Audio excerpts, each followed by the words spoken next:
तैयार नहीं कर सकते। महाराष्ट्र में अब तक मुख्यमंत्री के चेहरे पर सहमति नहीं बन पाई है। बीजेपी, शिवसेना और एनसीपी साथ बैठकर सहमति से फैसला लेने की बात कह रहे हैं तो विपक्ष इस देरी पर सवाल उठा रहा है। दावा किया जा रहा है कि बीजेपी हाईकमान जातीय समीकरण से लेकर एनडीए के सहयोगी दलों को साथ लेकर चलना चाह रहा है। कहा यह भी जा रहा है कि देवेंद्र फडणवीस के मुख्यमंत्री बनने की स्थिति में एकनाथ शिंदे सरकार का हिस्सा नहीं होना चाहते।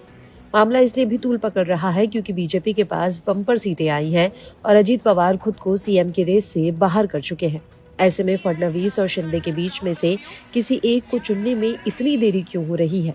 अटकलें तो ये भी है कि कहीं बीजेपी नया नाम लाकर सभी को चौंकाने तो नहीं जा रही। इससे पहले शिवसेना प्रमुख एकनाथ शिंदे ने मंगलवार को महाराष्ट्र के मुख्यमंत्री पद से इस्तीफा दे दिया था।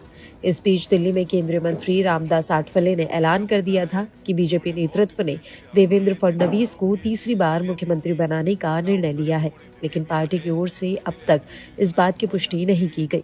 शिवसेना नेताओं का कहना है कि विधानसभा चुनाव शिंदे के नेतृत्व में ही लड़ा और जीता गया, उन्हें सीएम बनाया जाना चाहिए। शिवसेना नेता संजय शिरसाट ने कहा कि हम चाहते हैं कि सीएम शिवसेना से हो। हमने सीएम एकनाथ शिंदे के नेतृत्व में चुनाव लड़ा और मुझे विश्वास है कि शीर्ष नेता भी उन्हें आशीर्वाद देंगे। आप महाराष्ट्र में नई सरकार में देरी नहीं है। 2 दिसंबर तक आप साफ तस्वीर देख पाएंगे। शपथ ग्रहण समारोह बड़े पैमाने पर आयोजित किया जाएगा। ये वानखेड़े स्टेडियम में आयोजित किया जा सकता है। वहीं प्रदेश बीजेपी नेताओं का कहना है कि केंद्रीय नेतृत्व मुख्यमंत्री पद के लिए नाम की घोषणा करने की जल्दबाजी में नहीं है।